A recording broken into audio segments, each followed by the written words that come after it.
wabarakatuh. Waalaikumsalam warahmatullahi wabarakatuh.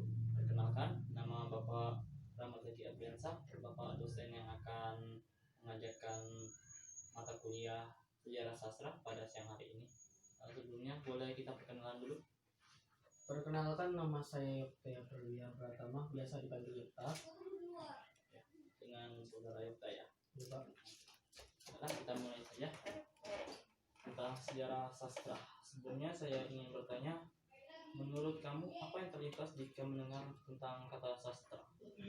Sastra merupakan sebuah karya tulis yang ditulis secara terperinci. Contohnya seperti puisi dan pantun. Itu bagian kecilnya ya. Ya. Kalau menurut saya atau secara umum, karya sastra itu sebuah karya seni yang memiliki keindahan dalam kebahasaannya. Dalam sastra sendiri memiliki studinya. Dalam studi sastra itu memiliki 3 buah studi. 3 studi sastra, 1 teori sastra, 2 kritik sastra, 3 sejarah sastra. Nah, untuk penjelasannya, teori sastra. Teori sastra itu teori yang membahas tentang seluk-beluk hukum karya sastra itu sendiri. Untuk karakteristik sastra, studi yang kedua, karakteristik sastra, yaitu ilmu yang berhubungan dengan menilai baik buruknya sebuah karya sastra. Dan yang studi karya sastra yang ketiga yaitu sejarah sastra, yaitu ilmu yang berhubungan dengan sejarah sastra atau ilmu yang mempelajari tentang sejarah sastra itu sendiri. Nah, pada pertemuan kali ini kita akan mempelajari tentang studi yang ketiga, yaitu sejarah sastra. Definisinya sendiri, definisi sejarah sastra itu mungkin secara umum, definisi sejarah sastra itu yaitu suatu perkembangan sejarah karya sastra ataupun sejarah karya sastra yang berkembang dari lahir sampai akhirnya, mungkin itu secara umum ya. Nah, untuk dalam karya sastra sendiri memiliki periode atau angkatan, yaitu kurun waktu perkembangan suatu karya sastra dalam masa-masa tahun-tahun tertentu. Contohnya seperti periode zaman purba. Nah, pada periode ini karya-karya sastra itu masih berbentuk seperti doa-doa, mantra-mantra, atau yang lain-lain lah. Mantra-mantra ilmu sihir itu termasuk karya sastra itu pada zaman purba kuno. Lanjut, setelah masa periode karya sastra kuno, lanjut lagi ke masa periode Hindu, kalau ya, masa Hindu. Pada masa ini karya-karya sastra ini sudah mulai ada bentuk-bentuknya yang dipengaruhi oleh budaya-budaya India. Nah, pada karya sastra Hindu ini karakteristiknya seperti ceritanya itu mengisahkan tentang dewa-dewa, bidadari-bidadari, atau yang lain sebagainya. Setelah itu lanjut ke periode masa peralihan atau transisi. Pada masa transisi ini adalah masa di mana periode karya sastra itu mengalami perubahan dari agama Hindu berubah ke agama Islam. Dari periode transisi ini karya sastra yang dulunya berbentuk atau dipengaruhi oleh karya-karya sastra yang pada zaman Hindu Buddha itu sudah mulai terpengaruh pada pengaruh agama-agama Islam pada masa itu, di mana karya-karya sastra itu sudah mulai memiliki karakteristik. Contoh seperti dalam suatu karya sastranya itu menceritakan tentang cerita Mahabharata. Nah, tapi dalam karya sastra itu sudah dimasukkan tentang kehidupan agama ataupun yang sudah memiliki agama itu, unsur-unsur agama Islam. Lanjut, sesudah periode masa peralihan masuk ke angkatan-angkatan yang di atasnya, seperti angkatan balai pustaka.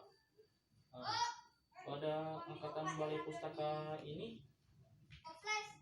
kalau pada angkatan balai pustaka ini angkatan balai pustaka sendiri itu tercipta pada masa kolonial Belanda, pada masa-masa perang dulu ya. Namanya itu kalau saya tidak salah waktu itu Committee for the Infancy School in Committee for the Infancy Committee for the Infancy School and Volkskultur. Nah itu namanya dulu pada masa kolonial Belanda. Setelah itu para petinggi Belanda itu mendirikan suatu kantor pusat yang hampir sama namanya dengan saya sebutkan tadi. Soalnya karena susah saya sebutkan. Iya Pak. Oke. Ya, namun kalau karena masyarakat Indonesia waktu itu masih agak susah berbahasa Belanda mungkin. Nah, masyarakat Indonesia menamai kantor pusat itu dengan Balai Pustaka. Nah, itu mungkin itulah latar belakangnya tercipta Balai Pustaka. Untuk tokoh-tokohnya pada zaman pada periode angkatan Balai Pustaka itu contohnya Miriam Siregar, Abdul Muiz, dan apa itu? Mungkin cukup dua saja saya sebutkan. Dan untuk karya-karya yang populer pada zaman itu contohnya seperti karya sastra dengan judul Siti Nurbaya dan Salah Asuhan. Oke. Lanjut pada angkatan Pujangga Baru. Pujangga Baru itu sendiri lahir sebagai reaksi atas banyaknya sensor pada Balai Pustaka periode kebelakang. Karena pada periode belakang Balai Pustaka itu masih memiliki banyak sensor karena masih digarap oleh para petinggi Belanda. Mungkin itulah sebabnya Pujangga Baru lahir. Nah, untuk ciri-cirinya sendiri angkatan Pujangga Baru itu contohnya seperti pada karya sastranya itu sudah mulai meninggalkan bahasa-bahasa kedaerahan dan mulai menggunakan bahasa-bahasa modern. Lanjut kedua, cirinya itu pada angkatan Pujangga Baru ini temanya sudah tidak membahas tentang daerah tertentu seperti pada angkatan Pujangga Baru pada zaman dulu. Dia sudah mulai ke arah masa-masa modern, ke arah kota seperti itu. Lanjut ke angkatan 45. Untuk angkatan 45 sendiri, pada angkatan ini nih angkatan ini sudah ada pada awal-awal kemerdekaan pada kisaran tahun 1945. Banyak para sastrawan menganggap karya sastra 45 ini dengan menyebutnya dengan banyak sebutan. Contoh karya sastra kemerdekaan, contoh selanjutnya karya sastra revolusioner. Ada yang bertanya? Saya memiliki beberapa pertanyaan Pak. Salah satunya ialah apakah prasasti itu juga termasuk karya sastra Pak? Karya prasasti ya? Ya. Prasasti. Ya, kalau untuk prasasti sendiri itu juga termasuk sastra. Walaupun di dalam prasasti sendiri itu memiliki nilai-nilai ataupun menceritakan sejarah-sejarah tentang kerajaan-kerajaan pada zaman dahulu. Jadi prasasti itu juga termasuk karya sastra karena dalam prasasti sendiri sudah menceritakan tentang sejarah-sejarah tentang Indonesia dulu. Itu menurut saya ya. Sama juga seperti mantra-mantra, ilmu sampai pada zaman dahulu itu juga termasuk karya seni itu. Bukan santetnya tapi mantranya. Ada Pak. Contoh-contoh dari karya sastra pada zaman dulu itu apa saja Pak selain dari yang Bapak sebutkan Pak? Contoh-contohnya banyak.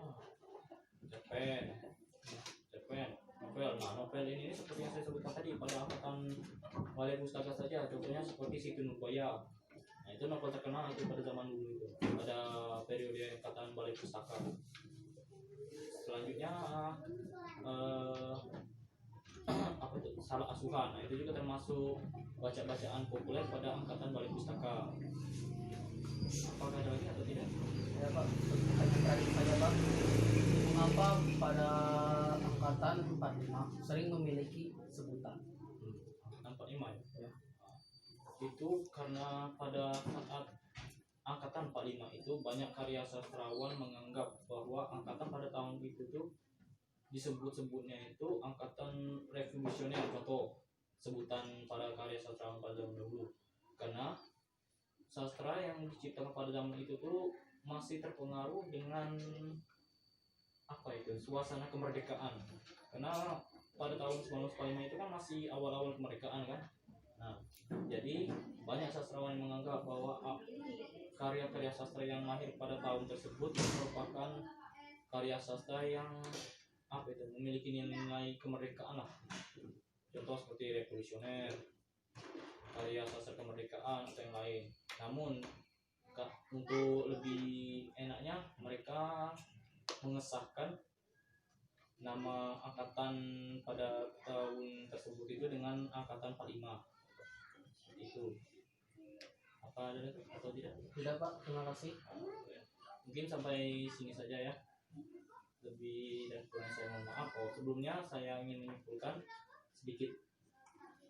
Untuk karya sastra sendiri itu seperti saya sebutkan di awal tadi ya, karya sastra itu memiliki nilai-nilai keindahan dan unsur-unsur kebahasaannya, dan dalam karya sastra sendiri juga sudah banyak mengalami perkembangan periode-periode angkatannya sebelum-sebelumnya itu, dan karya-karyanya itu sudah banyak berkembang pada angkatan-angkatan sebelumnya ya. Mungkin hanya itu saja yang Bapak dapat sampaikan. Lebih dan kurangnya Bapak mohon maaf ya. Saya akhiri pada pertemuan kali ini. Mungkin kita bisa lanjut pada pertemuan selanjutnya. Bapak akhiri. Wassalamualaikum warahmatullahi wabarakatuh. Waalaikumsalam warahmatullahi wabarakatuh. Terima kasih Pak.